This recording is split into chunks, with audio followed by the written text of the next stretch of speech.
So, welcome to another episode of the Swamp Inside Florida Athletics. I'm your co-host, Anthony Beck, along with my other co-host. The man that's on the logo once again and batting second in place of our man Jerry, Marcus, in the building. We don't know if he'll still be on the logo, but What? I'm totally joking, Marcus. I'm totally joking. Don't This worry. is what you always say when you ain't really joking. I know you're game by now. Don't worry. You have nothing to worry about. We got a Yes. special guest joining us again. And if it wasn't for him joining us a few times before, Marcus probably wouldn't even be on the logo. But we got Jacob Brother from Swamp 247 joining us tonight. How you doing tonight, man? I'm good. It's always a pleasure joining you guys. Yeah, it's good to have you on, man. And again, with Marcus on the logo this time, he's still on there. Absolutely. There you go. Here we go. Taking him off, even though he's borderline close to being taken off. What I do? See, thank you, Jake. He always in my corner every time he comes on here. And even when he's not, he's in my corner. You're my guy. Well, if I see Jaguars post, I'm gonna have to talk to HR. Hey, man. It's game week, bro. It's gonna happen. Just like you know now. By the way, Jacob, you should go to a Jaguars game and actually go and get into a hot tub or pool, whatever the heck it is they have up there, and enjoy the game from there. I might do it. I might go check it out. There we go. It's a nice vibe. You get to get some waves in. You get to get some nice cool down there because it is a damn oven, especially in September. So you might as well do it. It's a good opportunity. The waves, selling point. Yeah. There we go. But how much, real quick, before we get into the show, how much does that pool ticket cost? It's actually not a lot. Oh, really? Yeah. I mean, usually when I was there, it was like 9 years, but like it's not a whole bunch of money to do it.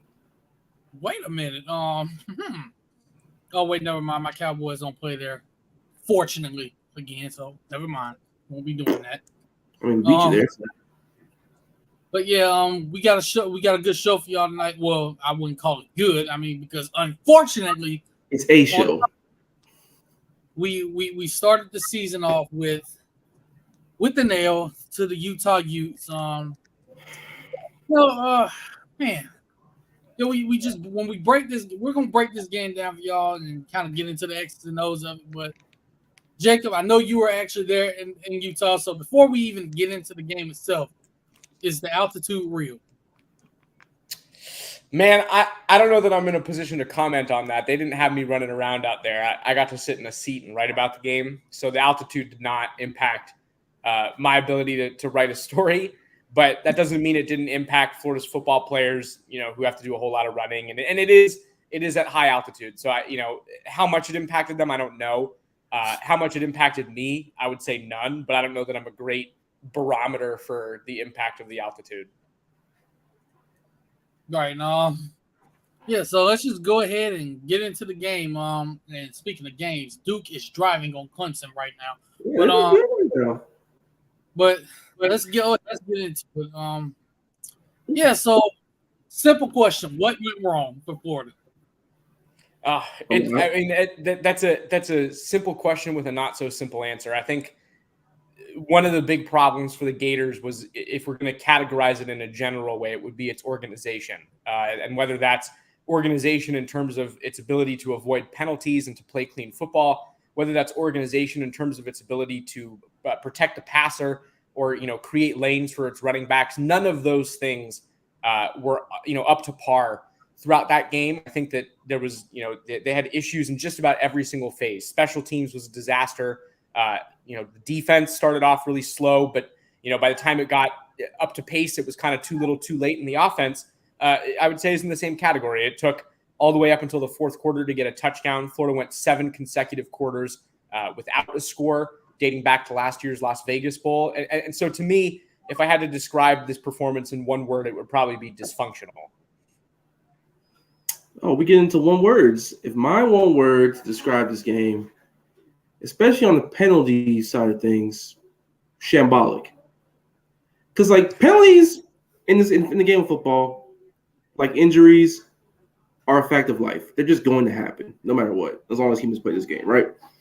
But you never want to have penalties that just completely kill momentum, kill drives, gift wrapped a change of possession for the opponent. Like, you don't want to do that. And we somehow did all of those things in one game. And on the fourth down try, false start. So you have to settle for a field goal instead of potentially scoring a touchdown. Two guys were on the same number on special teams. Gives them a first down, and they score a touchdown. And mind you, even if one of the two number threes was off the field, you still only got the penalty because Desmond Watson was on the field, and someone else was wearing 21. So it wouldn't matter regardless. And then false starts, a hold that might kill a solid play. It's just time after time after time that when they had chances, they just couldn't get out of their own way. For me, my one word would be, I'm gonna just go ahead and say it. A train wreck. That's what it was for me. Because of everything you just said, Marcus. We managed to somehow make every possible stupid mistake in one game. Kills drives, especially in the red zone. The red zone issues, the penalties is what did it. Yep. That and the fact that the first play of Utah's possession, all RJ Moten had to do was just keep drifting back. He did not even have to go for the crossing route. No, the guy on the boundaries had it. You gotta communicate that. Yeah, you can. I mean, it's a big play either way, but you give up that cross route. You don't give up a deep shot down the field. Exactly. You keep backing up a little bit more instead of biting on that crossing route. You might intercept the ball. So I gotta disagree with you guys on blaming Moten there. I think Moten was put in an impossible situation. Moten had to choose, between two routes because he was left essentially on an island after Florida decided to blitz Jaden Hill. It left Miguel Mitchell in man coverage and RJ Moten providing help over the top. But once that play started to unfold, Moten had to decide between helping Mitchell and leaving the throw open to the outside receiver. And so, frankly, I don't know that I assess blame that same way to RJ Moten. I think that was kind of one of the byproducts of this defensive structure. I think in a perfect world, an Austin Armstrong defense is going to be somewhat susceptible to chunk plays. That's what hurt them at his last stop, Southern Miss. That is what hurt Florida immediately right off the rip on the game. But the reality is that if you're going to be aggressive with defensive backs rushing the quarterback, it will put other defensive backs in precarious situations if you don't execute perfectly. And so I don't know that this is really so much on Moten, so much as it is on the corner who's assigned man coverage right there. To me, it's kind of one of those situations where, assessing blame is difficult outside of the collective, I think. But I will say this, Florida will need to in the future be a lot more careful about how it protects itself against these chunk kind of plays. So my takeaway from that specific situation is not let's blame RJ Moten, it's all his fault. It's more how will this defense adjust so it is less susceptible to things like that, and so it doesn't have to put guys like RJ Moten in what I would go as far as to categorize as an impossible situation where you're forced to choose between evils. Yeah. That's a very good brought up. Because there was a point in the game where the defense did settle in and they did play pretty sound football, but there was one particular play where we really got away with one when they tried to have a throwback pass. I didn't want to say it was to your receiver or back, and it was a wide open touchdown. It was like, oh my God, nobody there. He was going to hit his head on the goalpost, and he overthrew it. Like, we got bailed out there. So that's definitely something we got to look out for. And Jake, I agree with what you said there on that assessment, because I guess I would say for me, if I were to make an adjustment, if you do something, if you have a play like that, maybe not so much blitz Jaden Hill, but more so maybe one of the linebackers, if you're going to send somebody to bring pressure, because maybe then if you can have Jaden kind of cover that crossing pattern and stay on him, and you don't have to worry about like you said, like RJ Moten possibly having to choose between which route do I go for, because now that I think about it, it did kind of leave him in a very precarious situation, and you really don't want to put your secondary in situations like that. So I definitely agree with everything you said there. Yeah, and the absolute worst scenario happened. Oh, my fault, Jake. No, go ahead. I was saying, you don't ever want to put guys like that in situations. Plus, I've never been the biggest fan of blitzing DBs because they're much too valuable back there, and you need those guys to cover, especially in this day and age. And it just left them in a bad position, and the absolute worst case scenario just took place. So yeah, I get that, but I did like what the defense did, and they did settle in the game. They played better. Shamar James had a phenomenal game at linebacker. There were some splash plays by the D-line every so often, but not as many as I would have liked. Like Princey was in coverage a little too much for my liking. That was something I didn't love, especially when you're playing against a freshman left tackle. So I'd much rather tone down the Princey and coverage things. I'd much rather him with his hand in dirt rushing the passer from this point. But hopefully they get into facilities, they make adjustments, they talk it over. And communication is going to be the thing that's really going to help them, because there were also some times where the plays didn't get in time, and guys were kind of scrambling, having to adjust on the fly. Like, sometimes it worked out, other times it didn't, but I need the plays to come in a little bit quicker. Yeah, I mean, I think as far as the defense goes, one of the things that stands out to me quite a bit is that outside of that 70-yard pass, which obviously is it's a neck breaker, you can't give those up.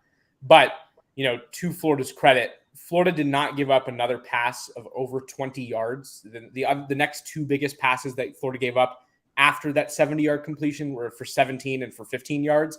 It was a pretty acceptable defensive performance. I thought that the pressure could have been a lot better. Obviously, 0 sacks is never going to get you to a victory for the most part. You look at the run game, Florida did a pretty decent job. Longest gain on the ground for Utah was that 27-yard keeper for a touchdown by, fourth string quarterback, or in this case, backup quarterback Nate Johnson. And honestly, the rest of the damage was heavily Johnson. Florida didn't do a great job covering the quarterback, but unlike in other games, there aren't going to be a ton of scenarios where Florida has to handle two different quarterbacks like Utah was deploying in this contest. And I think that that'll allow things to be cleaned up as well. So, if we're going to look for positives, I do think that Florida did a very solid job defensively. I unlike a lot of people, I'm not really willing to assign that overwhelming of a positive to what Graham Mertz did, but I do think that the defense did a fine job. Right. And I agree. Defensively, they settled in. I saw they only gave up a total of 270 yards. Let you know, they settled in, and Graham Mertz threw for more yards than they gave up. So I look at it and I think if you just clean up the simple mistakes that we made, the false start penalties, the two guys having the same number, you clean up penalties like that and things like that, I feel like this team is going to be fine. I mean, now offensively, we couldn't run the ball to save our lives. But at the same time, there were times, I don't know if you guys noticed, they didn't even try to run the ball. And that's what was frustrating me. So they kind of gave up on it and tried to use the screen game as the run game, but they ran it so many times, it's like, okay, they sat right on it.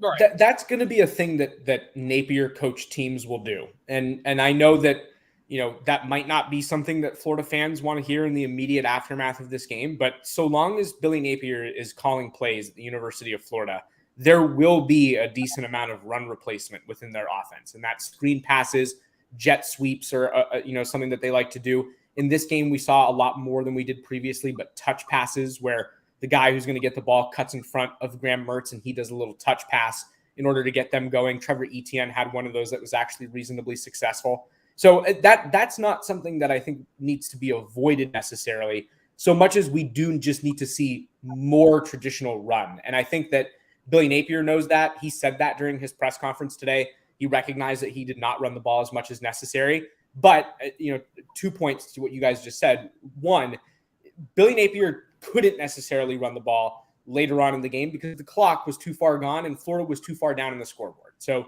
you're not going to spend clock, with an attempt trying to run the ball. And the second thing is, I think that the 270 yards that Utah was allowed to have could be a little bit of a misleading stat, because you have to remember Utah had one drive that was 13 yards. Graham Mertz threw an interception deep in his own territory, and they scored almost immediately. If that was a full-length drive, we're talking about a team that probably has more total yards than Florida, providing they're able to score.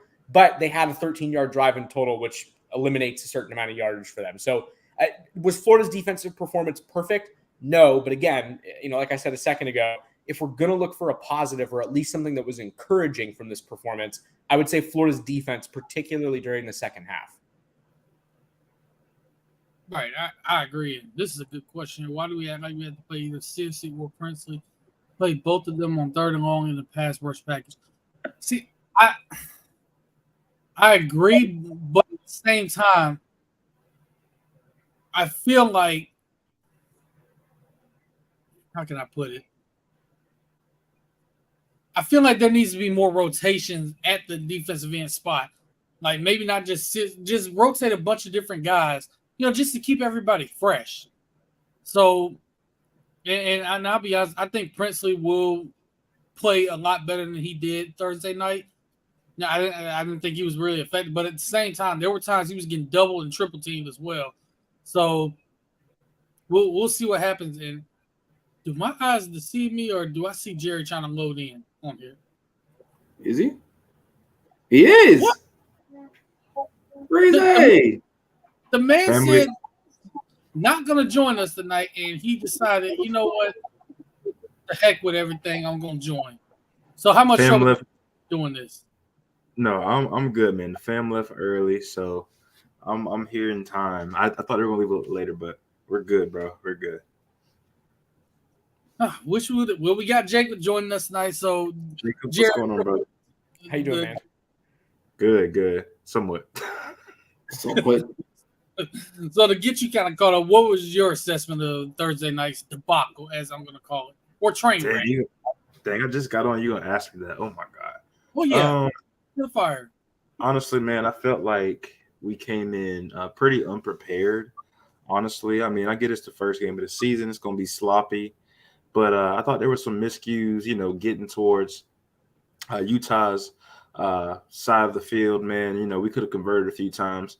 We looked like we had a little bit of a flow going, but there would be a false start, or even in good plays like when Graham Mertz scrambled. I know run is on his thing, but he fumbled there. That looked a little sloppy. I thought we could have executed a few more times running the football. We got cued. I thought the little shuffle pass to who was it? I think it was to Xanders was like an insane decision. I'll Called say. Yeah. The offensive line. I expected more from George. He didn't impress me much. He didn't look like he had a lot of firepower, energy out there. I will say though, on the bright side, I thought the linebackers looked better than what they did last year all around. I thought Derek Wingo looked a little bit active. I think Shamar and Scoob looked fast.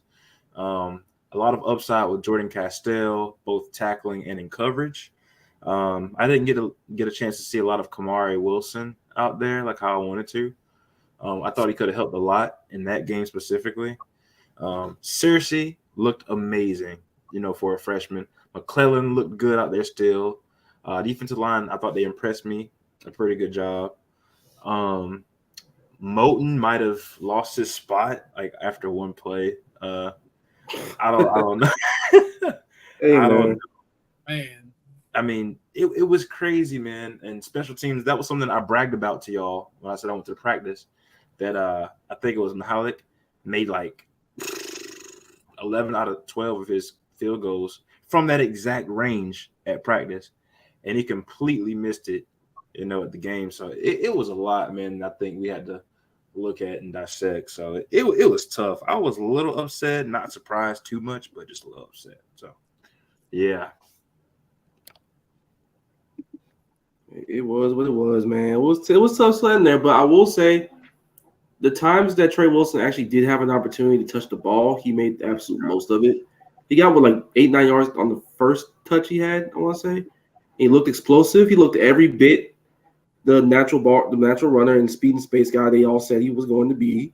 So I really want to see his role expand here pretty soon because he was really one of those guys. Him and Caleb Douglas really impressed me. I had questions about him coming in, but I thought he looked good. Pearsall was Pearsall. I'm not worried about him too much. And I think those are probably the three guys in the receiving core you really want to go to. I think Mertz was probably going to trust the most here.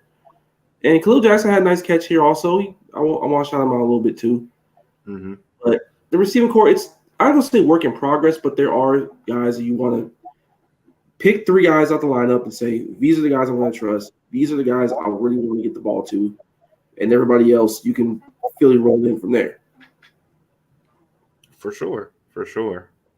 Right. And real quick, Jacob, I kind of wanted to ask you about the offensive line and what you saw was the issue in the game with them. For me personally, I feel like the absence of Kingsley Guakin was very, very evident, because he's the guy that makes all the checks. He makes all the calls on, who does what, who goes where, and that was sorely missed in that game. Yeah, I mean, if we're going to be honest, though, I really struggle.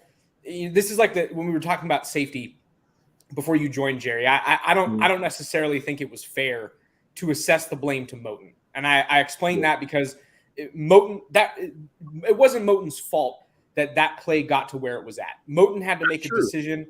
He was put in a bad spot. I don't know that I assessed the blame to him 100% on that scenario.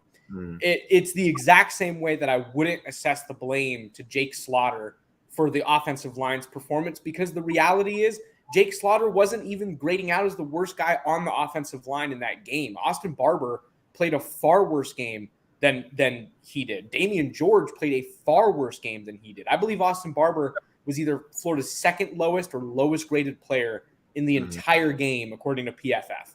So we're talking about a unit that had problems left to right all the way through.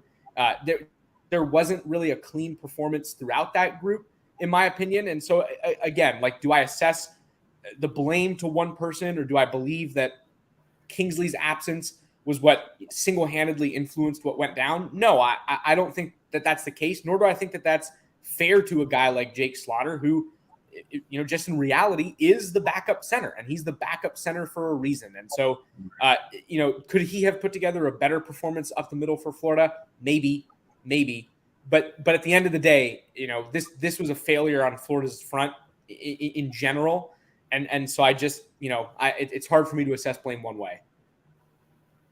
Well, that part I agree. I didn't mean to sound like it was, the main part, but I feel like, I guess what I was saying was I felt like the communication wasn't as solid as, we're normally used to seeing.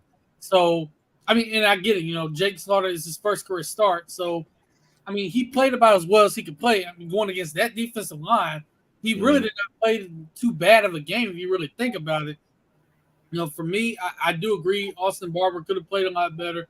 Damian George could have played a lot better. And I feel like they're going to get those issues fixed. And hopefully we can use the McNeese State game to do that. But it's just a few little things along the offensive line that I saw where it was like that there was just no communication whatsoever. But it's blocking assignments on plays that could have been sprung. Like the pop pass E10, I wasn't a big fan of the play call itself because I prefer that to be someone who's more explosive hands. But if Barber just gets on the unblocked man on the edge, that play's getting sprung.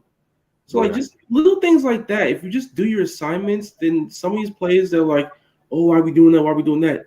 They could have been positive gains. Correct. Right. And Anthony, do me a favor. Pull up that last live comment. I want to address that. That's a good point. Which one? About cover one from Rob S. All right. So yes, you are correct. The safety in cover one has to be the deepest of the deep. But, and this is the really important part, and to my point, if you go back and you watch the game, you'll notice the first thing that happens right off the line of scrimmage is two dudes get beat. Jason Marshall gets beat, and Miguel Mitchell gets beat real bad. And so RJ Moton, who's in cover one, has to make an impossible decision between, do I go cover Marshall's mess up? Do I go cover the receiver who's open because of Marshall? Or do I go cover the open route that was on Mitchell's side of the field? And the reality is that, did he execute making that choice perfectly? No. But are we really going to assess the blame to a guy who was not responsible for the man-to-man assignment on either of the receivers who were open on that play? I think that's completely unreasonable. So good point. Yes, the safety does need to be the deepest of the deep in cover one, but part of that is you can't get toasted on both sides of the field if you're Jason Marshall and Miguel Mitchell. Yeah, that was a whole mess up in and of itself. Like, everybody has to be on point in cover one, especially in today's day and age, like when receivers are so fast. You gotta communicate that. You gotta just do your job. and nobody really did. And the absolute worst case scenario just took place. It was what it was. And if you're Miguel Mitchell, Jason Marshall, you got to be better getting coverage against these guys. You can't, like, for example, if they're running an inside route, I can't give them inside leverage. Outside route, I can't give them outside leverage whatsoever. So you fix little things like that, or don't be flat-footed, because it looked like Marshall was flat-footed. Yeah, on that play. So little things like that, and RJ Mo's not put in that impossible position. So, Jacob, I agree 100% with what you just said there. Jerry, did you have any questions for him? Oh, I don't know if you spoke on Princely, but what was your assessment of him? I know a lot of fans are bashing him, in his play, specifically the one play where he kind of like he just gave up. How much of the blame would you put on him as a player and as a leader, for what we saw for specific things that happened?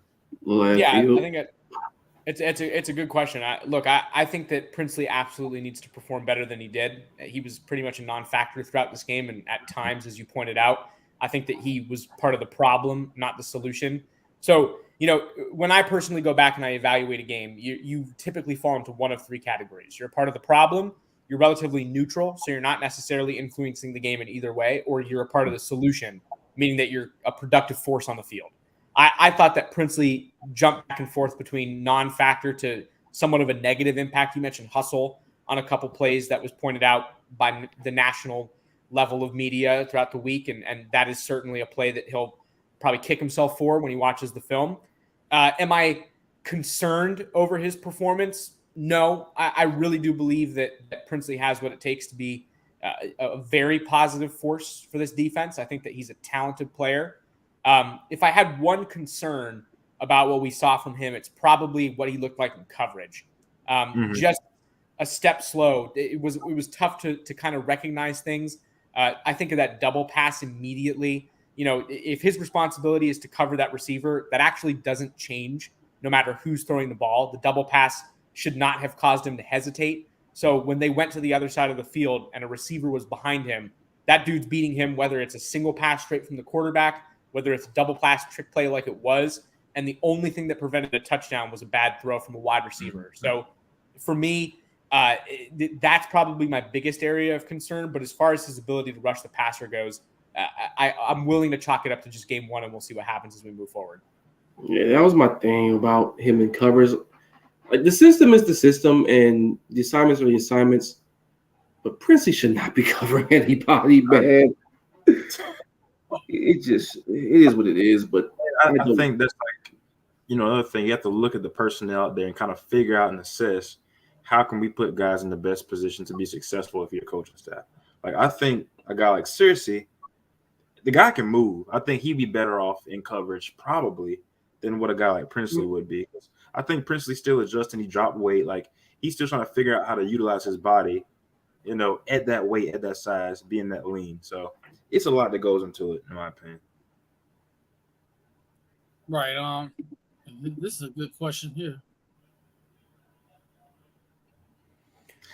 Well, Rob, I want to get into that. Oh, you know what? Yeah. Jay, you can go ahead and get into that first, man. Let me respond to it quickly, because I actually have to jump off here in about a minute. But yes, of course, Utah had a game plan to neutralize Florida's rush. Utah had a game plan for everything Florida did, but it's on Florida to have a creative enough game plan and to deploy its guys effectively enough that it's able to compete with that. And throughout 4 quarters, when you look completely uncompetitive and then maybe at times slightly competitive, that's insufficient. And yes, Florida did have some QB hurries. I would not call it a lot of QB hurries, but some. That's great if you win.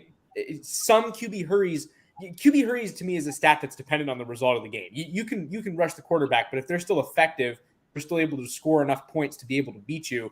You didn't necessarily do your job. Florida did not get its hands on the quarterback enough times. It had 0 sacks throughout the game. To me, that's insufficient pressure. So to your point, yes, they did a good job of neutralizing the rush. That is not something that pardons the performance, though. I think that Florida would even tell you that it has to be significantly better in that category.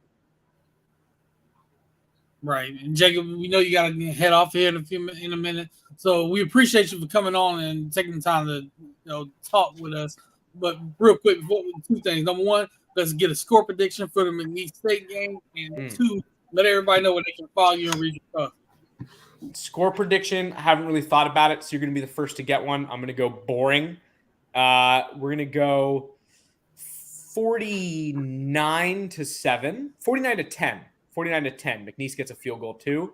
And where can you find me? Twitter, Jacob Rudner, or X. I haven't actually had to say that since it changed names. So X is where you can find me. At Jacob Rudner, just my first and last name. And over at swamp247.com is where you can find anything that I'm writing. It's still Twitter to me, if you ask me. I can't say. Too. Still really me, damn it. me too. Yeah, we appreciate you for joining us tonight, man. We'll have you on again soon, so appreciate you. No doubt. I'll see you guys soon. I appreciate you. Yes, sir. Thank you. That was Jacob Rudner from Swamp 247. A lot of great insight that he gave us. So kind of just continuing to break this game down, Jerry. Since you joined us late as usual, of course, but circumstances beyond your control caused that, we know, and your Wi-Fi is still messed up. We can clearly tell because you're in robot mode right now. But what are some things that what are some other things that you happen to see that you want to see the team improve on? Well, I think one thing is leadership. Leadership is the largest thing for me. If you can gather the troops, figure out a way to, like, Ventrell was that voice last year, but unfortunately he was dinged up. He couldn't play every single game, but he was there. And Osiris Torrance was another guy that would gather the troops, even though he only played 1 year. Another thing, man, I think a lot of this was on Billy to kind of figure out. Everybody was so, full on, we're going to have possibly 2 guys rush for over 750 yards, this and that. From what I saw, I firmly believe the running game will regress. One, the right side is not nearly as good as what it was last year on the line. Whenever you have a guy that has a brick, a guy who is an NFL talent like Osiris Torrance leaving, that obviously is just something that you can't replace just right off the bat. 2, I think people didn't realize how much Anthony Richardson helped us in the running game. Everybody had their eyes on him. Like, we froze the linebackers when he was in the game. Like, the running game just worked. Billy Napier went away from it a lot of times last year, like against FSU. He stopped, but the linebackers had no choice but to respect how fast, how athletic, AR was, and the safeties also were afraid of the deep threat. This year, we don't have a quarterback with a cannon arm like that, and we don't have a guy like Anthony Richardson that can run for 70 yards for a touchdown to just break a game open. So it's up to Billy to be creative. So now you're going to see a lot of times where the running backs get 2-3 yards here, but you can't abandon it. You have to trust it. You have to live and die by it, in my opinion. Then put Graham Mertz in better positions to convert on a 3rd and 6 rather than a 3rd and 12, or a 3rd and 10. So I think that's going to be up to Billy to kind of fix that and try to, figure out how he can evolve around Graham Mertz's abilities and around the abilities of these young wide receivers that we have this year. Well, there is somewhat of a solution to this, but it's not going to happen for a minute, sadly. But it's some of the things where he kind of has to understand the feel of the game. Correct. Because no one really questioned his ability as a coach or anything like that last year. But there were times where something will work or something just wouldn't, and we just would kind of go away from it too much, or double down on it if it wasn't working because we just didn't have a good feel of what was going on. And then we come out of halves doing it, especially. I always bring up the Florida State game last year as the biggest example of it because that's just the biggest glaring one. But there were definitely other times where we just kind of got away from things that work.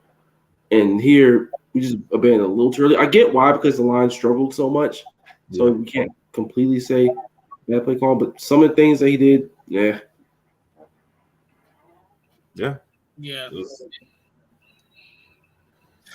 And for me, Yeah. First of all, the kids got to play. I'm just gonna come right and say the kids got to play because they looked really good and they looked ready out there. Yeah. Now, and we're going to need them to win games. Let's just be honest. Oh, undoubtedly. I don't want to hear it, but we don't. Oh snap! Will Shipley broke the tackle. But yeah, we're gonna need these guys. But I look at it and think this too. We can't continue to be behind the sticks either. Thank you. There was a lot of times where you're playing from behind the sticks, so now you got to ask Graham Mertz to throw the ball 40+ times. So I do agree that a lot of that was due to the fact that we couldn't really run the ball that well. So we got to find other ways to get the run game going. And I'm of the mindset we need to use tempo. That's a way that can get this running game going because if you got guys on the defense side out of position because they're still trying to get lined up, you're going to get chunk plays in the running game. Thank you. Thank you, Avery. Tempo. That I was literally going to bring that up. If you noticed, like that game last Thursday, when we used tempo, not only were we able to run the ball a little bit better, we also had the ability to kind of spread the defense out, keep them confused, and exploit one-on-one matchups. We went away from throwing to Marcus Burt. And he obviously had a mismatch. You know what I'm saying? Like, it was crazy. We used up tempo and we got to where we wanted to get, but then we slowed it down. We got stagnant. We started calling slow development plays, and then we got stuck. But if we use tempo, we have the running backs to rotate in and out, to do that. So it's not like we can't do it. We just got to actually put a foot forward, our best foot forward, and actually do it. And that's my biggest gripe with Napier's play calling. It's like there's just no real sense of urgency behind a lot of things. Like there's just no tempo. There's even when tempo's working, you get away from it, or when you probably need to slow down, you go tempo. Anyway, it's just you got to figure out what you want to be. Like that was game one. It's a little early, but when you see something's working, just spam it. You might as well. Yeah, bro. Literally. This is a good question here. Yes. Well, it's obvious because it's a heavy side. Like everybody knows, I can pretty much tell you what play we're running as soon as I see the formation. I mean, everybody knows we're running towards the side with Xanders. If he's in the game, we're running towards almost every time, and it's a quick motion to across the formation. Like it's very, very painfully obvious what we're gonna do. Yes, it absolutely is. But he has to get creative. Speaking of stagnant offenses, Clemson's not great. Offense ain't it right now. Clemson? This offense ain't it right now. Nah, bro, it's not great right now.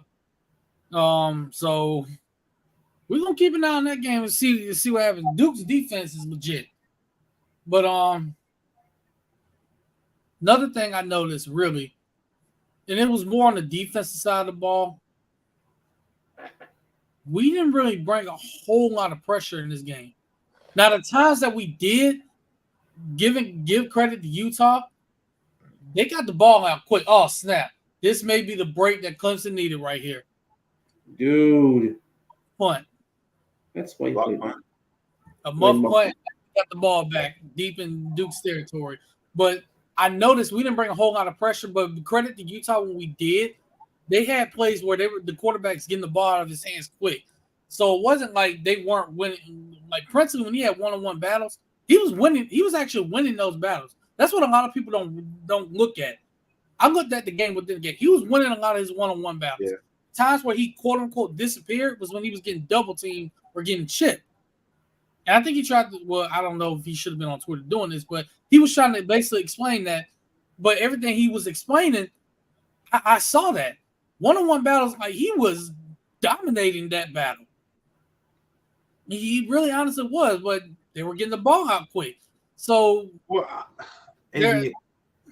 I feel like there are other ways we can bring pressure, like just send more guys. And that is what I'm very confused about. And I think we talked about this in the last episode where I brought up how I would expect to see a lot of Kamari Wilson blitzing, in the box.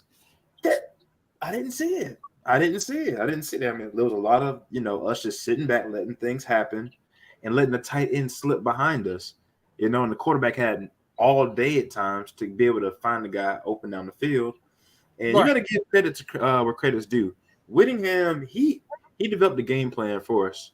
He kept us off balance with the two quarterback system, which doesn't work for us a lot of times, but it worked for them against us, ironically. Yeah. But I feel like we couldn't ever figure out how to just specifically stop them in key moments. We didn't do too bad, but the pivotal moments, the moments that change a game. Like, for example, there was a fumble we didn't get. Devin Moore, he could have got an interception, but he missed it. There's another play I felt like we should have had. Am I missing one more? I don't think so. Well, just a few of those game-changing plays. You know what I'm saying? Like, we couldn't convert, and that is what drove me crazy. Game changer right now. What'd you say? Let's not use the word game changer right now. Oh my gosh. Yeah, not ideal. We changed the game right for the other team. Yeah, for the other team, we did. And like, if you look at the FSU LSU game yesterday and look at ours, LSU could have easily been up 28-7. Like, I'm pretty sure we can all agree on that, right? Like, it should have been. Could have, but they weren't, and they got outscored in the fourth quarter. So exactly, and they got blown up. Us, we had a plethora of chances, dude, to really do something, and blew it. In those moments, they're going to cost you at the end of the game against a good team specifically. And it happened. Clemson. Huh? Touchdown, Clemson. Let me see this. I thought Strong's gonna be. I thought he was too. I really did. And honestly, your point about Kamari Wilson, I felt like this was a game where he should have played a lot more. It was a Kamari Wilson game. It probably was the type of game for him. I don't know if it's good enough to make up for it. Because Tennessee is not going to be a Kamari Wilson game unless I'm proven wrong, but I don't think it's going to be a Kamari Wilson game. It ain't. That's a Jordan Castell game, like for real. Hey, shout out to him. He proved himself out there, but he did not play bad at all. Him and Jakeem made a few good plays out there. Jakeem came up and made a good tackle. I mean, the safeties in the corners, I feel like look better tackling this year. So yeah, I need to be better in covering also.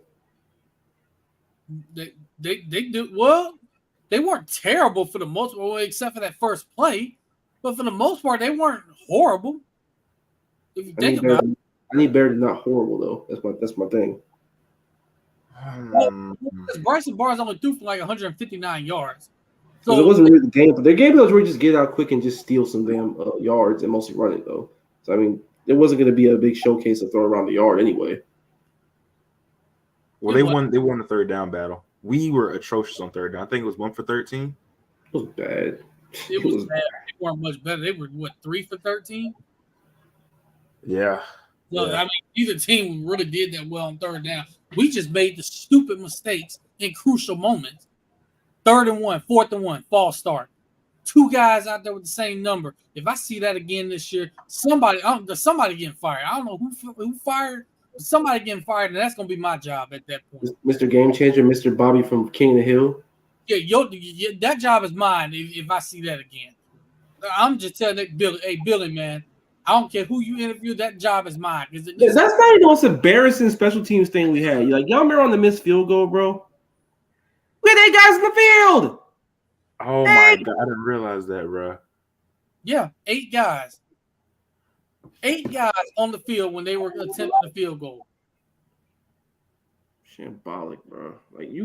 Bro, all you gotta do is count 1, 2, 3, 4, 5, 6, 7, 8, 9, 10, 11. How the fuck you miss 3 guys? How? Who's in charge? Who's in charge, bro? How did you do that? Hey, how did you do that? I want to ask y'all a question. So, do y'all feel like the Ricky Pearsall Percy Harvin package is valid, or do you think like we need to diversify a little bit? He has a Percy Harvin package.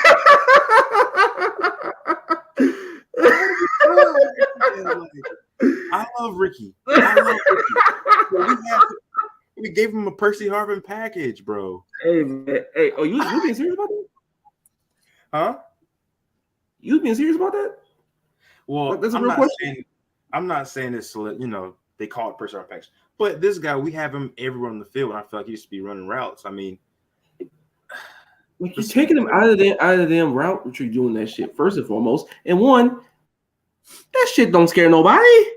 Nobody. If it was Trey Wilson, that'd be a different story, sure, but that person don't scare shit. That's not what he's supposed to be doing out there, bro. Like the guy's a great route runner, pretty reliable. But like you're limiting yourself doing that, and you're taking other guys out of the game, I feel like. Caleb Douglas, he's obviously improved. You know what I'm saying? Marcus Burke obviously is improved. Utilize those guys more so you can kind of balance out your offense a little bit more. You know? And like I told my dad when we were watching the game, I said, a lot of times these routes that are being ran, like if you're questioning why Graham Mertz is taking sacks, he doesn't want to throw an interception, and there's nothing open downfield. You know what I'm saying? So it's just like, bro, you're limiting yourself too much. It's too much condensed space. Like you need to be spreading it out and not condensing the field with all these damn tight ends, first and foremost, who aren't fast enough to be out there in the route tree. And second of all, the short side motion does not fool anyone, and you're condensing it even further. You're limiting yourself. It's a high school damn play. I see that shit run in high school. Yes. It's not great. I disagree with this because Rob is out there. Yeah, I think we'd be in a little bit more trouble than you think. Trust me. That tells you a lot. If that's the case. I think he kind of made the point for him, maybe. Like, this isn't the greatest wide receiver core. Now, to be fair, a lot of these guys are 18 years old. But Ricky Pearsall in a, like, actual, factual, like, top of the line at offense, FBS, he's more like your 2 or 3, if in all reality. Fantastic 2 or 3. As your 1, it's kind of middle of the pack. Yeah. Give or take. I'm going to say this. That's not a detriment to Ricky Pearsall. It's not. It's detriment to us. Yeah. To everybody else. Because somebody ain't. That number 1 guy needs to be Caleb Douglas, if you ask me. From what I saw, route running's better. He's gotten stronger. His hands have gotten stronger. I mean, I saw I needed to see. You know what I'm saying? I get people. I've seen some people compare Ricky Pearsall, well, people in group messages and whatnot, Ricky Pearsall to Ladd McConkey. That's a whole different ball game. That's not the same player. The only difference is they're both white. Like exactly, it's a different ball game.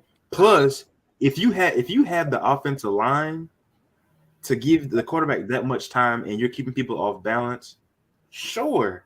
But this is not the case here. You're basically telling Ricky to be Kadarius Toney, or Percy Harvin, bro. Like, that's not what he's gonna do. Like he's not. I think it's doing him a disservice. Last year he had a perfect role. Justin Shorter was the guy we went to in a lot of situations, especially deep down the field, and it made Pearsall better. You know what I'm saying? I just I don't know. So, man. All that being said, Jerry, you and I have gone back and forth on this a little bit. Well, I won't say back and forth, but we've talked about it. What do we think about the execution of this offense going forward, and what do we think about the whole offensive coordinator elephant in the room? I haven't taken this as well.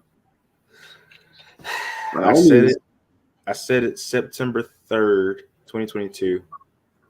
Get an offensive coordinator. And this is not a knock. This is not a knock on Billy Napier. For sure. But if Urban Meyer needed an offensive coordinator, if Kirby Smart needed a defensive coordinator, if Nick Saban needed Kirby Smart, what are we waiting on here? Ed Orgeron is a middle-of-the-pack coach. He got him the right OC and won a championship with talent. It's pretty obvious to me. Like, this man had Joe Burrow, Jamar Chase, Justin Jefferson, and all the boys and running straight I formation. And then he just all of a sudden found Joe Brady at a little seminar and said, "Hey, bro, you want to come coach this? You want to put us in the actual 21st century offense?" And what happened? One of the greatest offenses we've ever seen in the college game. Exactly. Hold on. Marcus, you actually just made my take. That's literally what we need to do. Not because I do think they need an offensive coordinator, but if he's going to call plays, we need to run the spread. You got way too many athletes in that group to not be running spread offense. If you run a spread offense, it'll be more of a 21st century offense. But number two, you're going to see guys like Trey Wilson open all the time. Guys like Caleb Douglas getting open all the time. Ricky Pearsall is going to be a lot better in that kind of offense as well. The running game is going to get going. You're actually going to help the offensive line because if you run the spread and run a little tempo with it, guess what? They're going to understand all the concepts. Then now you got defenses on their heels. It's going to make everything a lot better if you think about it. And on top of that, with Grammer's the way he performed, the way he was able to throw the ball, imagine what he looked like. I totally agree. He would look 1,000% better. We could just drop back and pass the ball. Now, I will say though, all of this should be paraphrased with the phrase "in theory." Yo, in theory, we have to run this, which I think we should do it anyway. In theory, Graham should be better doing this, but we don't know because again, we ain't got an offense coordinator. It's Bill Napier doing the damn play calls. And if we're gonna get an offense coordinator, let him actually be the offensive coordinator. Don't meddle. Don't do none of this whole, we need to run this type of stuff. No. Let him cook over there and you worry about everybody else on the sidelines. Just be a CEO and call it a day. And Marcus and AB. This offense is something that an FCS team runs when you're trying to be in the spot. This is what App State was running against Tennessee in 2017, bro. Except they actually ran it good. We can't do it, clearly. And again, I just want to keep saying this because people will watch and say, oh, they're negative, they're bashing Billy. We are not bashing Billy. We want to have an open dialogue. Yeah. What we're literally saying is this. Sometimes you just got to be a CEO. You can't double down on this stuff. If you really are close to accountability and all that stuff, yada yada, you can't double, triple, quadruple down. You got to see the forest for the trees and just realize, okay, I can't do this. I'm wearing way too many hats. I'm over here. I got 100 billion coaches. I got 2 offensive line coaches for whatever reason. Just consolidate a little bit. Get somebody to actually run this offense and take it over. And you do everything else. You do the regular day-to-day game management. Correct. You don't have to have your hands in so many pots. Do y'all remember the painful comparison I made with this offensive style? Do y'all remember who I compared it to? Nah, don't. Rephrase it again. Do y'all remember the painful comparison that I compared this offense to when I saw it initially? I think I might have compared it off camera. But I stated, and it hurts me, but I remember those short side of the field tosses and those dumb bubble screens with Malik Davis in 2017. And those stupid bubble screens to Kadarius Toney that everybody saw coming in 2017. I hate to put it up. I was gonna say Nuss. I was gonna say Nuss. Same thing. Same thing. Now, I will say though, 2016, 2015, when we got ahead, and our defense is great. When we got ahead, we were able to win games and wear people down, right? But in a game like the LSU 2015 game, when we relied on Treon Harris to be a world beater, and go out and try to outscore LSU, it failed. You know what I'm saying? It just failed. You mean the Treon Harris that I glorified? I was like, Treon Harris is him. That's what I thought, bro. Man. But it was just bad. It was bad.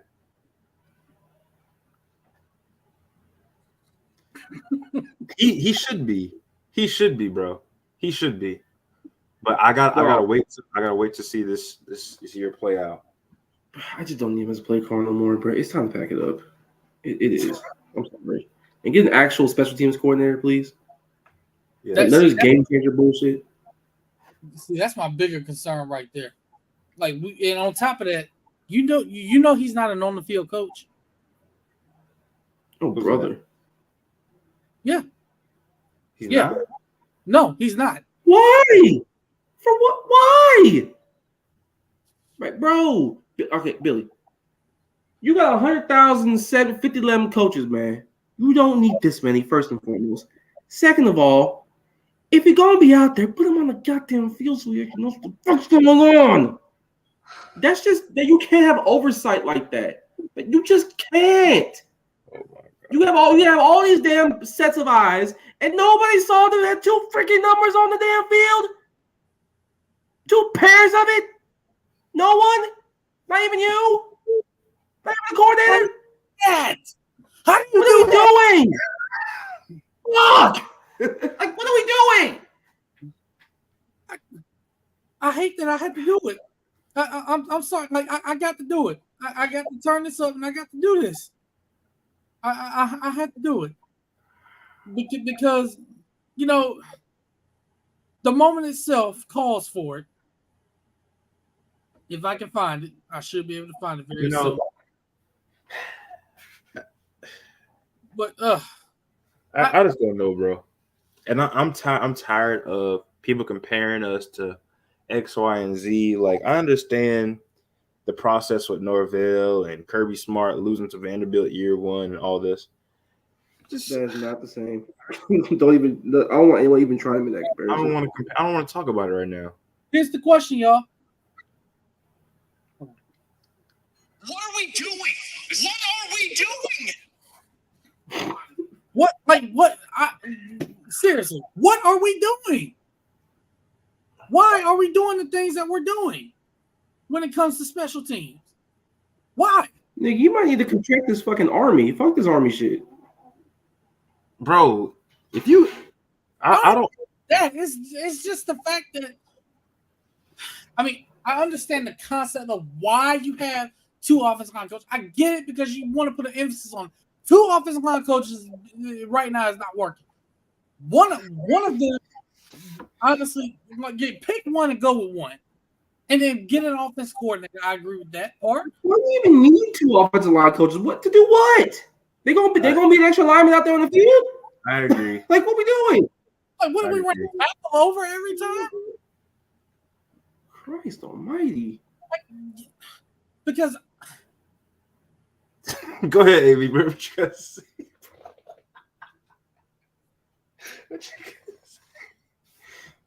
It's all right, bro. I understand, bro. Because I look at it and I do think we need an offense coordinator. I do. And we've been saying it. And just let Billy just be the CEO because he has too much on his plate. In my opinion, he has too much on his plate.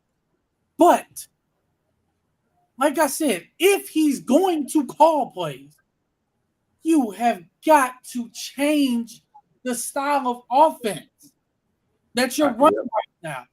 Yep. You can't have this many athletes and not spread everybody out.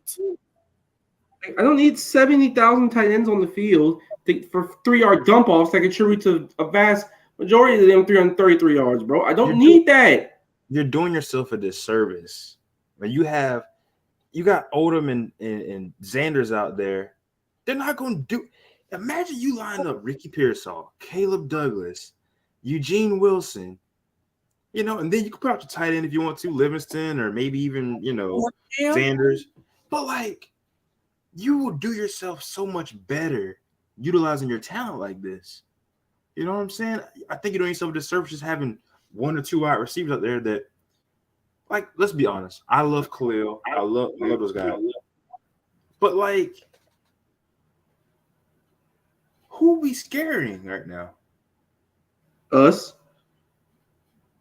The fan base. And even Khalil could be used better than what he was utilized. Like, even him. I mean, because he was caught at a 4.34, so clearly he can run. He can run.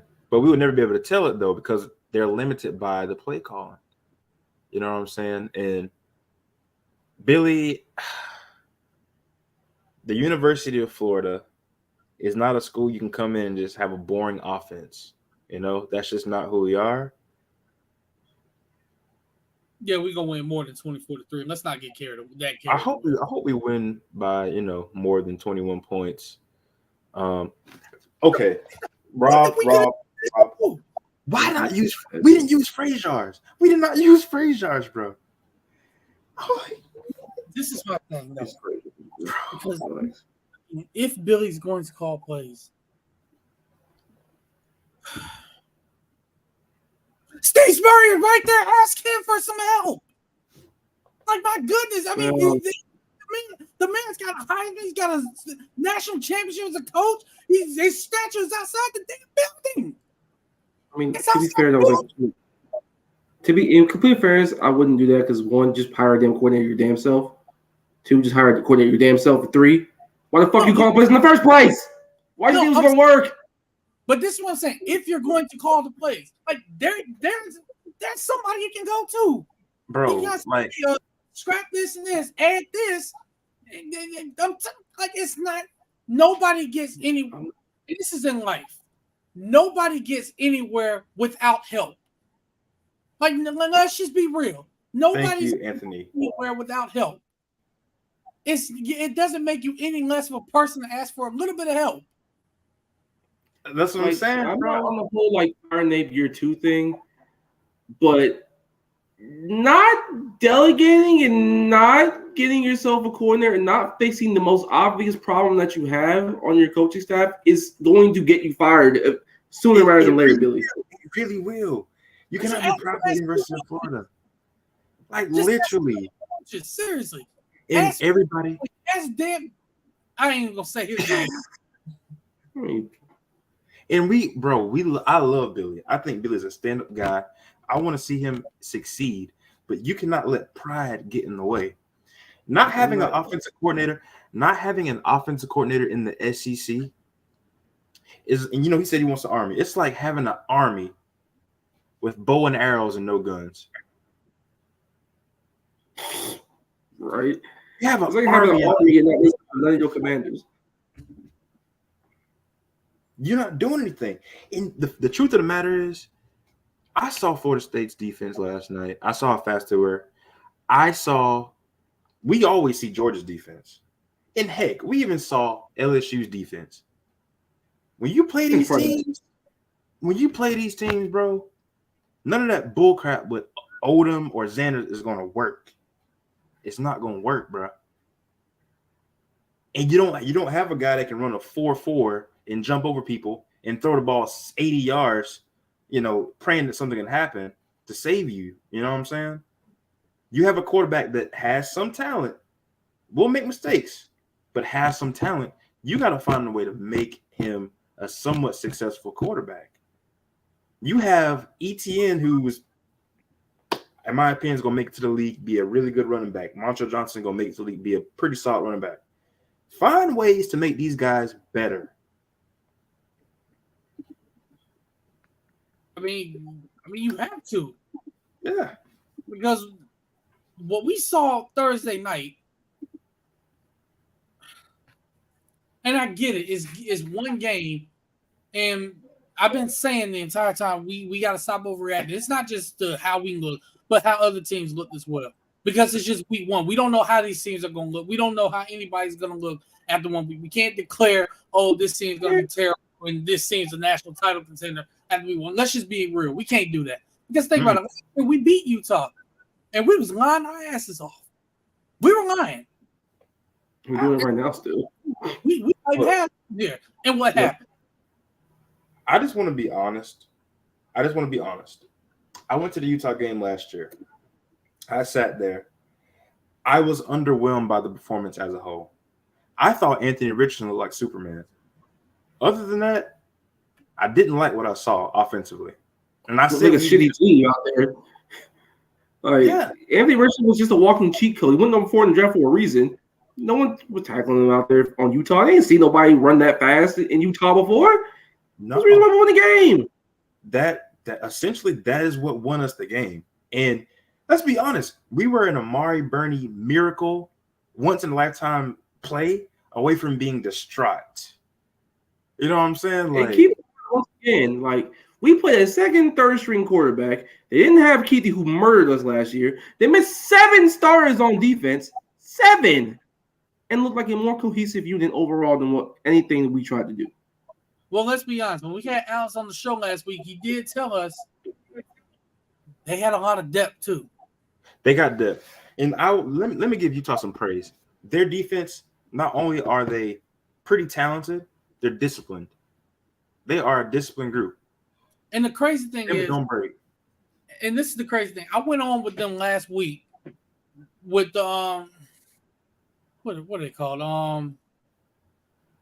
What are they called? Hold on, I gotta look it up. But I went on with some guys from Utah last week, and we were discussing this game. And I said that they're one of the only teams in the country outside the SEC that's built like an SEC team. I ain't gonna cap, man. And some people thought I was crazy for saying that. I just got one question for y'all. After Thursday night watching that game, y'all think I'm crazy now for saying it? I think we're just bad, honestly, but they are really good. Marcus is crazy. Let's be honest. I think this fucking suck, but they are really damn good, and they won the Pac-12 2 years in a row for a reason. Yeah, Exactly.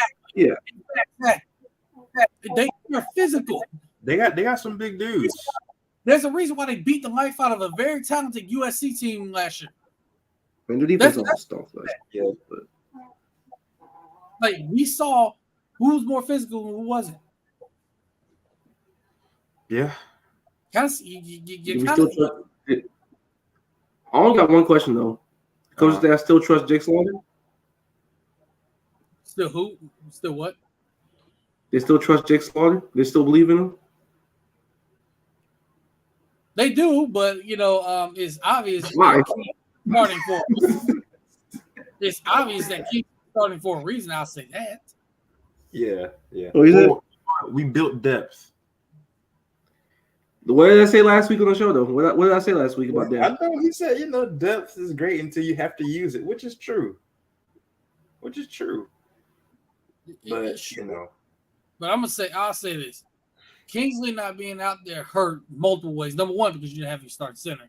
Number two, because without him, you literally have a brand new starting 5 out there. Because it was 5 different guys in what you saw last year. But number 3, like I was saying earlier with Jacob on the show, you're now like he's the guy that makes all the checks, makes all the calls. Mm. He lets the other guys know, okay, this is what you have. This is who you have to get here. This is what you do here. Like, you didn't have that with Jake Slaughter out there. This is his first career start, and to ask him to have to do that on the road against that type of team is too much to ask. It's too much to ask. I wasn't even as mad at Jake Slaughter as I was Damian George. He could have been better, bro. He really could have been better. A lot better. I mean, I'm very disappointed with how he played. We didn't have any time to protect us, so it wasn't gonna work. It was what it was. I agree, Rob. Rob is on point tonight, brother. You are on point. Yes. Yeah, here's another one from him. Yep. They have the average to do it. I don't know. We need. I'm gonna say it again. Also, paraphrasing what in theory, yes, and we should do it in execution. It's gonna take some time, but it's gonna be a lot better, and I mean a hell of a lot better. It just gives you a chance. Like I don't know if it's gonna be a magical fix like right now with this particular squad, but give yourself a fucking chance. Yeah.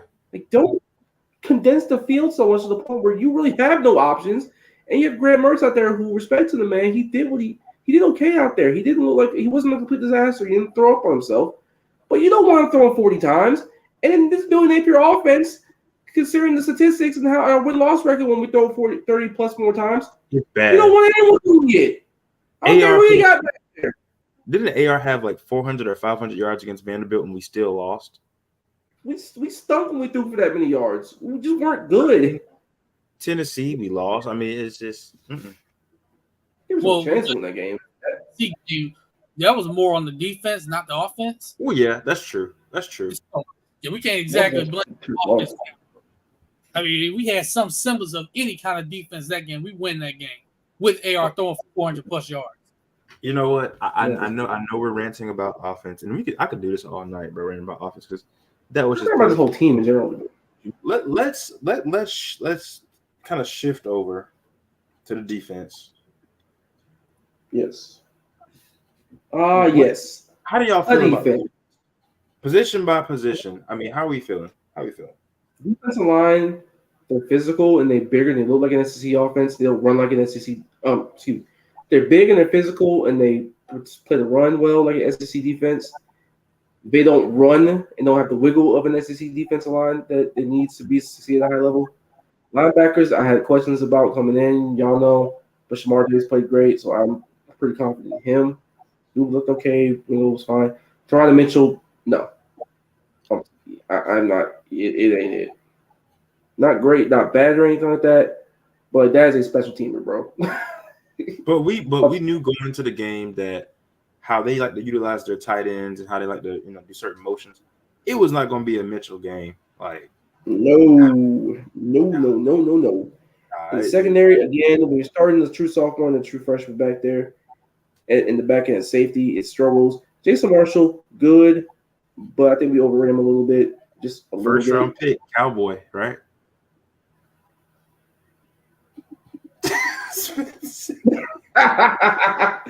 Like we don't got a lot no more, guys. It's okay. It's not a terrible player. Not good player. You can start anywhere. To be determined.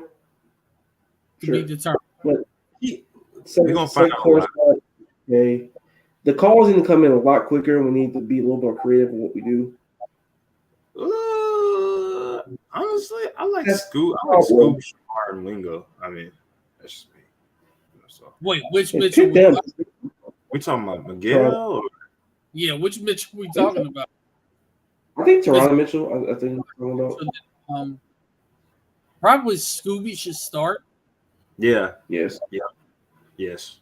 Now we talking about Miguel Mitchell. Who the hell we gonna put out there? Okay, you're back in the safety was a little. Yeah. There will be certain, and you know what I think for the next let me see, we got Charlotte, McNeese, Kentucky, and Tennessee. 3 out of those 4 games, I think Mitchell will look pretty good in. But the Tennessee game is really going to tell a lot. That's going to be the most vertical team that we see. Well, I take that back. Them and Florida State are 2 vertical teams that we see all year. So Tennessee is going to be more of a communication game because the way their offense is, they use every blade of grass, and the route stems are adjusted for what they normally would be. And again, they use the entire width of the field. It makes it harder to cover, so it's 1-on-1 on the island, and they're coming in, coming out, all that stuff. And Joe Dillon can throw it through a damn card. Oh my God, yes. And we got to get pressure on him, man, for sure. We can't let him sit back there and get comfortable. So I like to see how we mix it up there. I think our biggest issue after the McNeese State game, going into the Tennessee game, did y'all notice how much we did not get set on defense? Too many damn times I noticed that. Same thing as last year. It's the same old shit. Like, I know it's new stuff, but like, you can't do the same old stupid ass mistakes over and over and over again. Expect me to come in confident. You just can't.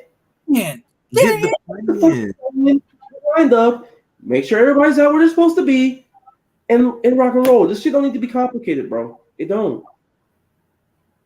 You're better off lining up with what you have than changing as much as you do and not be prepared. You had times I've seen teams get lined up quicker than this. Like everybody, when Utah's lined up, they're ready to go. They're making our checks, this and that. We're doing this. We're looking at the sideline, bro. Still making signals. Defense line set. No one's lined up. Can't keep doing this. And it's been repetitive. And it was probably 75% of the game. 75%. You are a high-level FBS program, and you can't get lined up correctly for the majority of a football game. And you do this all summer. all fall camp, all spring, and you still don't know where you're supposed to be going, and you still can't get calls in on time, and you're an experienced defensive coordinator who was a coordinator at that best level before you got here. Like, what the hell are we doing here? Now, granted, I will say, in fairness, Sure. In fairness. I mean, it's still a new system. I'm tired of hearing it, bro. They're Yeah. getting adjusted to it. I think It's true, but that'll I don't give a improve. fuck. Shut up. That'll improve. And then there were times Utah ran tempo, and I'm gonna be honest, I didn't even know they were gonna do it. I didn't even know they were gonna run tempo. Any smart coach is gonna run tempo against us. Any smart coach. Which is why I'm scared a little bit of what Heupel can do as far as the tempo. So I mean, this I agree with. I mean, I agree too. That's where I was going, because if you look at that second half, Marcus, we didn't have that much of a problem lining up in the second half. It was mostly in the first half where the issues were. You still had communication problems. You got lucky with like a touchdown and a couple Oh other things. yeah, for sure. You got extremely lucky. Now, this McNeese State game. Yep. I don't even talk about this game. I want to care a little bit about it. Just line the fuck up. That's all I want to see. Yeah, it's gonna be more about us. Yeah, let's just use this game to get everything worked out, clean up the stupid mistakes, get all the kinks worked out. Because let's be honest, we really prepping for Tennessee. That's really what we're doing. Yes. So let's just beat these guys 56-3 or 56-7, something like that. Call it a day. Get all the freshmen and walk-ons in there. You even get a couple fans out the stands. Put them and let them play in the game a little bit. Hey, they'll probably take out an insurance policy on y'all if you get hurt. So let's just do that. Like, throw Jerry in the game. He got some eligibility left. Hey, facts, bro. Facts. I'm ready. This offense scored 56 points. I'm throwing a party. You said what? This offense scored 56 points. I'm throwing a party. Me too. Because you're gonna throw a party anyway because the Jags play the next day. So you're not really telling us anything. Who was that team we played? Was it New Mexico State that we played that one year? And I think we won like 21-6 or 21-7 or something like that. With McElwain, everybody was like about to die. Uh, I think it was in Mexico. Was it Mexico or I forgot who it was. Let me check. it was horrible. New Mexico State, I think. 40-20. Like what, 28 to like. It was like what, 28-6 or something like that. I forgot what the score. It was something funky. Oh no, it was UMass. We beat them. We beat UMass 24-7. And everybody was concerned. Yeah. And then we beat Ole Miss the way we did. It was like, wait a minute, never mind. Well, actually, AB, that year we beat Kentucky real bad, 45-7. Beat North Texas 32-0, and then we lost Tennessee. Duck push up. Yeah. Wait, that couldn't have been 2016. Because the year we played UMass, remember?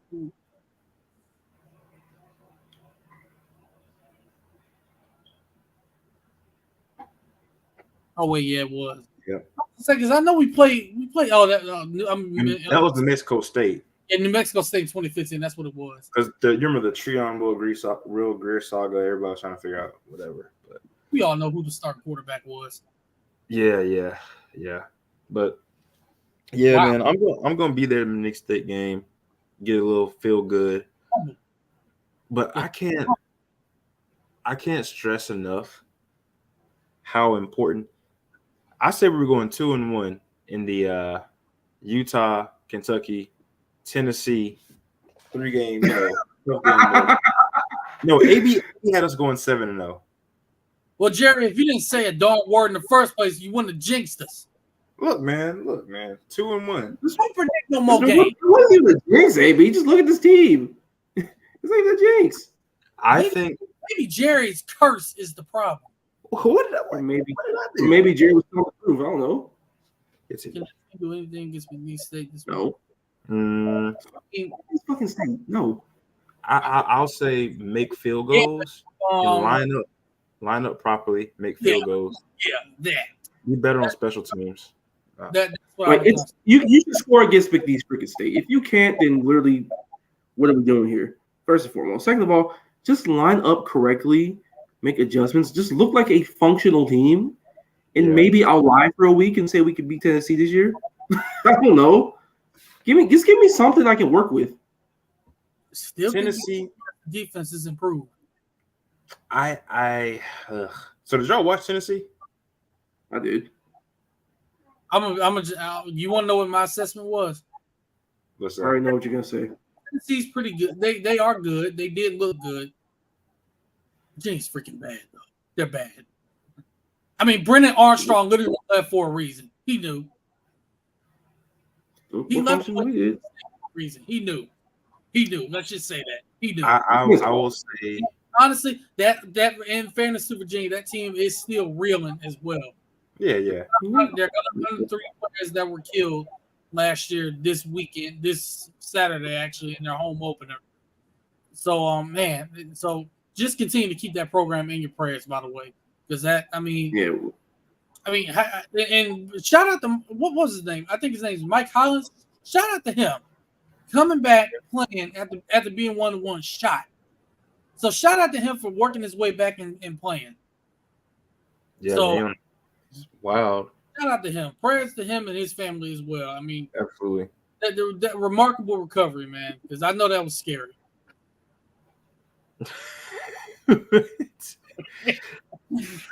Yeah, they were bad. I think we will have a chance against Tennessee. I think we'll be motivated. I think there'll be a chance. Motivated and actually having a real chance are two different things. I think there'll be a chance. Night game, swamp. We got to steal somebody. Why not Tennessee? But my main thing is Napier's most important game this year, in my opinion, is Kentucky. You got to go to Kentucky and win. That sounds kind of nasty when you put it like that. I'm not gonna lie. Everybody's saying that too. You gotta beat Kentucky. I just believe that is the most important game of his career thus far. This Kentucky game coming up after Charlotte. Go there and win and be disciplined. Just beat your fucking rival. Like you're 0-what against them right now so far. Get it one time, please. Kentucky, Florida State. Kentucky's not a rival. Stop, Jerry. Don't do that. Are you disrespecting Kentucky? Stop it. Kentucky, no, they're not a rival. We just got a rival. Look, to me, anybody who beats us more than twice in a 3-year span or 4-year span is a rival to me. A team that you beat 31 straight times at one point is not a rival. AB, any kid born in 2018, if he's a Gator fan, he sees Kentucky as a rival. No, he doesn't. Yes, he does. If he's 5 years old. You know why, Jerry? He's 7 years old. Educate him and say, hey, this is not a rival. Tennessee, Georgia, Florida State, and we'll throw in LSU. Those are your rivals. Oh, LSU. I will say though, 5-year-olds say the darndest things, and what the 5-year-olds going to say in response. I know Kentucky keep beating us though. Not rival or anything like that. I don't think that way, but they keep kicking the fuck out of us. So you gotta beat them at some point. You gotta beat them. We'll beat them. Sure. I'm standing 10 toes down on that. We'll beat them. Hey, 10 toes down on a lot of things you end up being wrong, like 58%. Hey, you said 10 toes down at 7-0, and now we sitting here at 0-1. So I wasn't the only one that said 7-0. Yeah, because I tried to talk myself into it. That's like if you beat 10 Stop it. No, difference is I tried talking myself into it because if we just get past Utah and Tennessee, it's a clear path. You will wholeheartedly fucking believe it. It will never deviate no matter what your eyes tell you. Yeah, don't cover him now, motherfucker. Nah. Don't do this now. No matter what your eyes tell you, no matter what conventional wisdom is, no matter what the very obvious signs that we see from April to now, and even after week 1, week 2, week 3, week 4, you just will never deviate.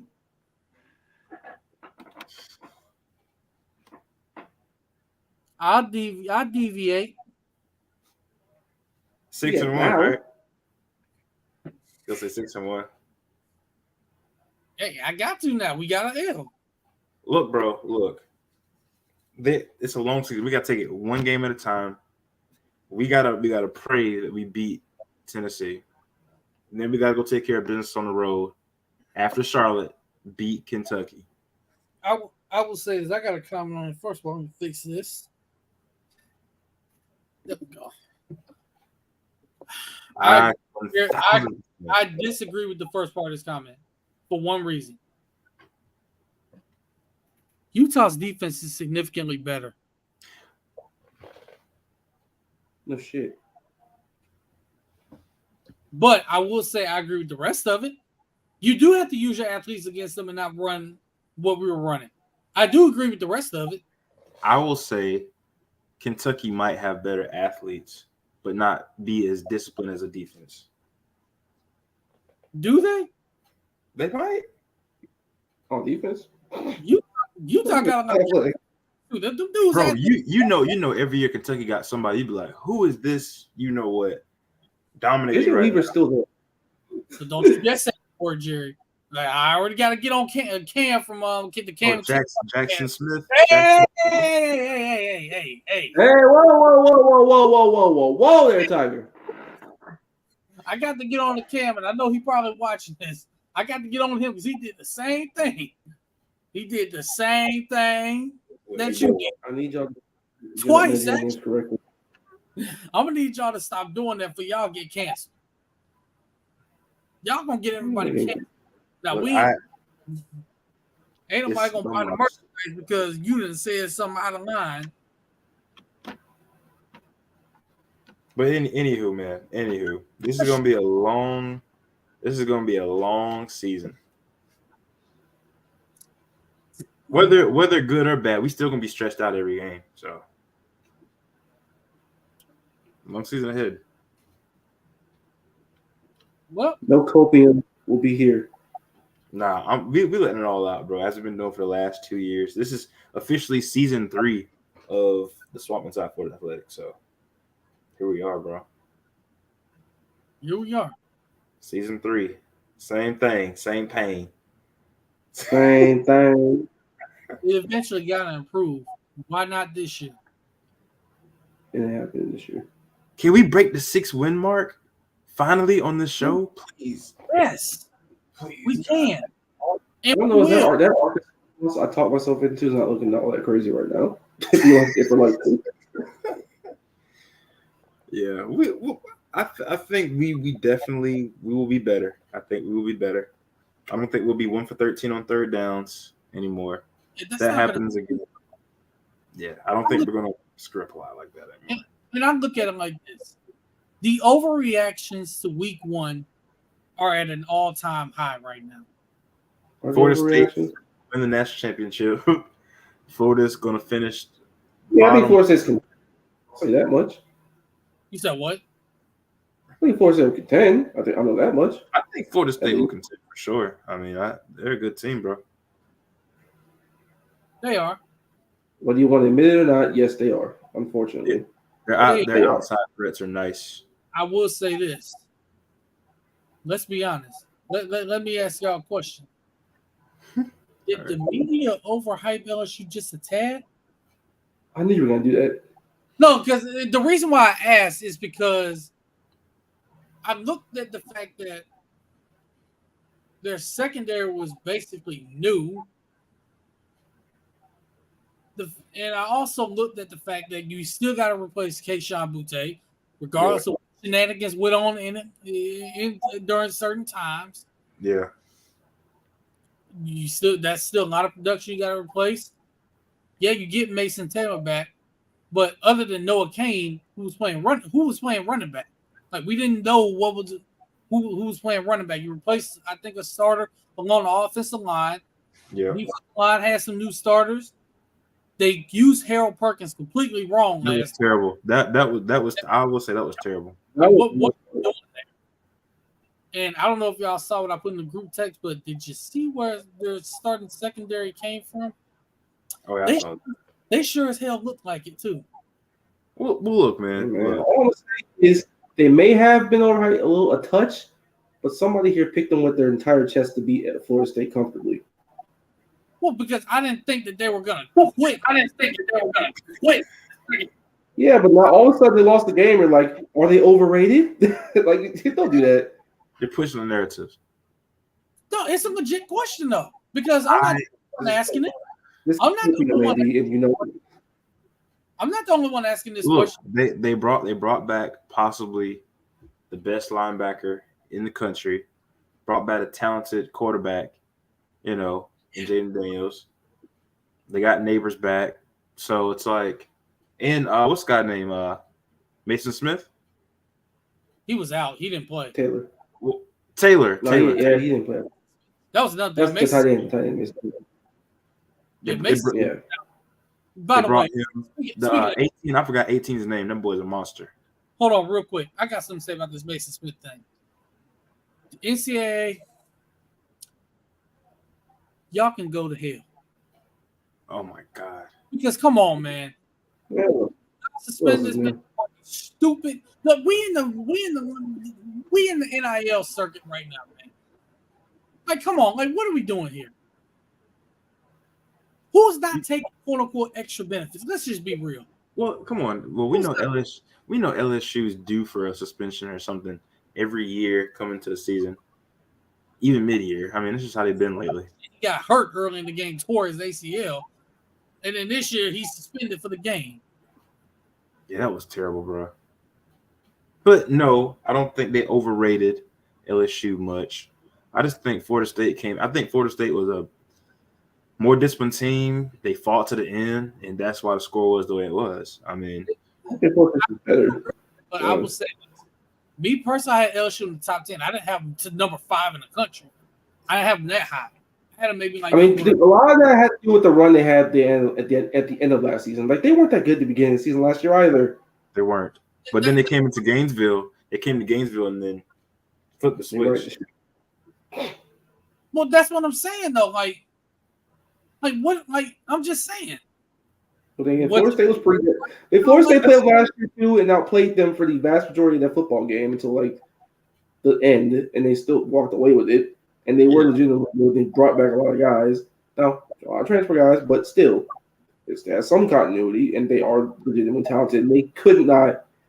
And LSU could not block them whatsoever. They couldn't. They absolutely couldn't.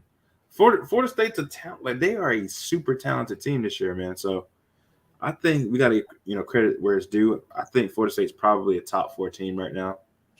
Sadly, top 4. I think they're better than Clemson at this moment. Yeah, they probably. Yeah. We'll see in a few weeks when they play in Death Valley.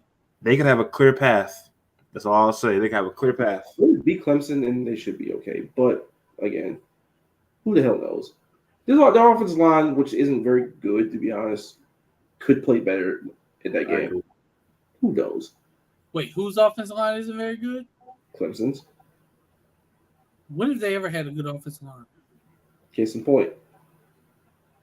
And they still won a couple of national championships. Who's the quarterback? What? They had 2 generational quarterbacks back there and better skill players than anybody else, so it worked out. Hey, like I said, Rob, they did drop passes, but you best believe when we go down to Baton Rouge, they're gonna be looking like Odell and Jarvis Landry. I don't think that changes the game when you get beat 40-17 when you always get like 50 yards in the fourth quarter. Kind of does, Marcus, when you look at what happened and realize, maybe they should have been up 28-7 at one point. Well, no one told them to get sacked at the goal line. You know what I'm saying? Like, you don't give up. You gave up 200 plus yards in that 4 plus touchdowns in the fourth quarter alone. A couple dropped touchdowns in the early part of the game ain't changing that. It ain't. They did what they came to do, man. They really punished him. I think one time there was like a point where it was LSU had been in FSU territory like 17 times compared to Florida State being in theirs like 2 times. It was crazy. I was like, What? And the scoreboard did not show it. Board. Yeah, You so. hurt on those points. Guess what? It's a whole different ball game. Is it though? Yes. That's gonna make them tackle in the fourth quarter. I told you they quit in the fourth quarter. That's their fault. Tough shit. Score. Yeah, you can't quit, bro. But let's all go ahead and get a score prediction. I'm gonna say 52-7. 31-10 is not gonna look very pretty. 34 to 6. 31-3 actually. 31-3. 34-6. It'll be kind of a fake 31 to be honest with you because this offense just is structurally not great. But they'll just out time. Too much time. We eat up a lot of time. You guys have PTSD, don't you? No, I know what I'm looking at. It's not PTSD. We're not going to just back to just throwing the ball around like that, I don't think, unless Billy is really trying to impress. They're not better athletes, and it's fucking Florida. You shouldn't lose to McNeese State, and the defense is awful, even at their level. Oh, I want to ask y'all. I know we lost, but we did this thing last year where we brought up Swampers of the Week on offense and defense. I'll just say I have some. I will say seriously was my Swamper of the Week on defense. Offensive. Let's be honest. It's not. Offense, I'm not gonna say no about offense. That was Respect the career high in passing yards. Maybe Caleb Douglas for making the most of the opportunity he had. No one on offense deserves Swamper of the Week. He scored 11 fucking points. Defense, Shamar James, easy. Oh, Shamar James, yeah, Shamar James on defense. Like I'm not gonna give the fake 30 passing yards. Like we threw screens the entire time. Was it fake? Yes. Sure about that? Yes. That back shoulder throw was nice though to Burt. It was nice. The back shoulder and the touchdown was cool. Everything else. Yeah, we're not gonna sit here and act like he didn't make a few throws downfield and they weren't nice. If by a few you mean two. Other than that, we threw screens and we had no time. And it's not personal to Graham. Just call it better plays, Billy, please. It's really what it is. They're doubting you again. What'd you say? Graham, they're doubting you again. I'm not. No, we're not doubting you. We're watching the fucking game. That's what we're doing.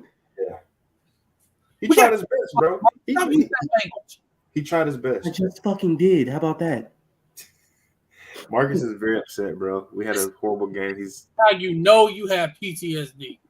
No, it's not PTSD. It's watching the game. He said 5-2. This is PTSD. Oh my god. The baseball team is not playing, Rob. It's not PTSD when the things that you didn't want to happen again are still happening. We're gonna score more than 5 points. This is not the CLSU Mud Dogs from the Water Boy. We're not gonna win games 5-3. Hey, they won the Bourbon Bowl that year. Stop. You said I'm about to put up my final prediction on my Twitter page here. I'm gonna go for there. Yeah, this is gonna be fun to watch.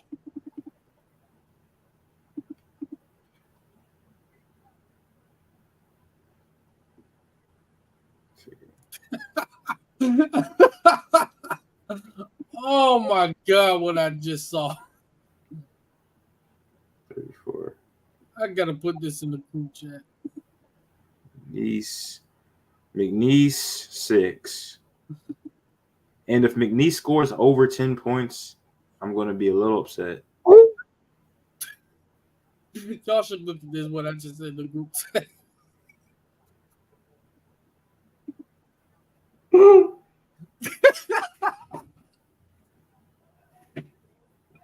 Anyway, let's get the hell out of here. Oh, man. Yeah, why y'all do my dog like that? Come on, man.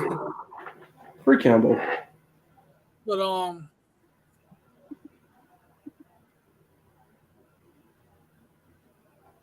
yeah, Rob.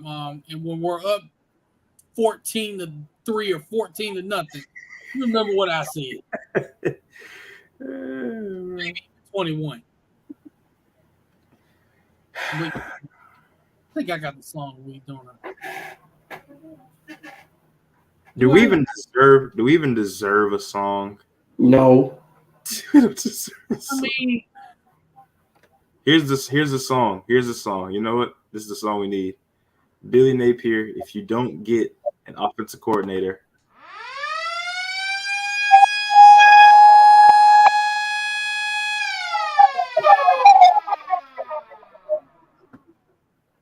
my That's pretty much it.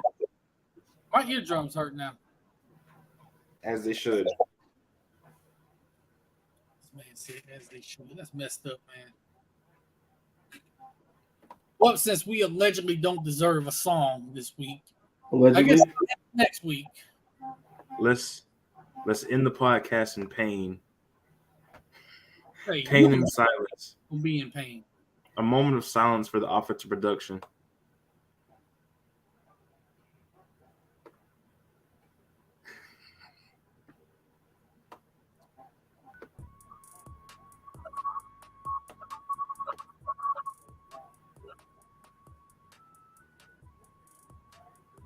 What the hell is that?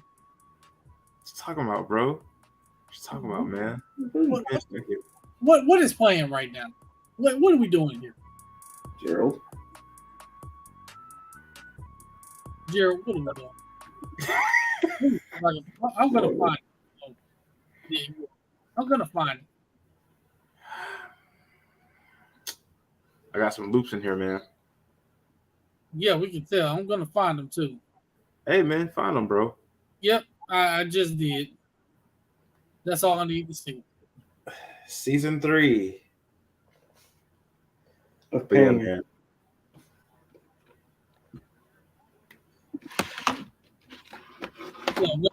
Well, no, we gonna go ahead and end it with this. We'll leave you as we. This has been another great episode, painful but great episode of the Swamp Inside Ford Athletics. We don't even need to end the outro. Let's just get up out of here. Before we leave, y'all, let everybody know where they can follow y'all. You can follow me on Twitter. I'm not going to tell you where to follow me until we win a ball game. I will be following that direction, and McNeese State does not count. McNeese State does count. Tim, thank you, No. brother. I would love to get on whenever you guys on again. If y'all run like a sometime an episode in the week, talk about what we saw. You know, What? A group therapy session. group there. You know, I really would love to hear where Tim and Juice's minds are on all this. I know Juice is probably just sick, but yeah, that's Juice called out of work, and I can't even blame him if he did. Hell, I almost did. I had to go to work with because I had my Florida Gator flag and my sticker on. Bro, I went back to work. Shame, bro. I had all my stuff up. I was like, I'm so sorry. No, you're not. oh my gosh. But I'll be there. I'll be the Swamp this Saturday. So Wednesday live call. Okay. Wednesday live calling. Okay. Yeah. Thank you, Rob. Much blessings to you, bro. Definitely. You can follow me at with it. Let's just go ahead now. I told you. There you go. There you go. You fall there. Yeah, follow there. Hell with it. Yeah. Hard no see. I'm out of here. Hard no see. You can play podcast when the times know what call us. We gonna leave as we always do. The Gators, God bless y'all. Stay safe. Prayers to everybody affected by the hurricane, of course. Wash hands, wash face. Marcus. I'm not doing this shit this week. I'm sorry. Hire OC. That's it. That's the theme. Hire OC and washing nasty ass play calling, Billy. And people washing nasty ass, since Marcus won't say it. That too. And wear shoes with socks in the movie theater. Yes. I And went shoes. to the movies yesterday and watched The Equalizer 3, and I'm happy to report everybody wore shoes with socks on. Thank you. They're listening to the message. It's getting across. Progress. Our voices are heard. Let's go. Thank Now with you. that, y'all have a great night. God bless y'all. We'll see y'all next week.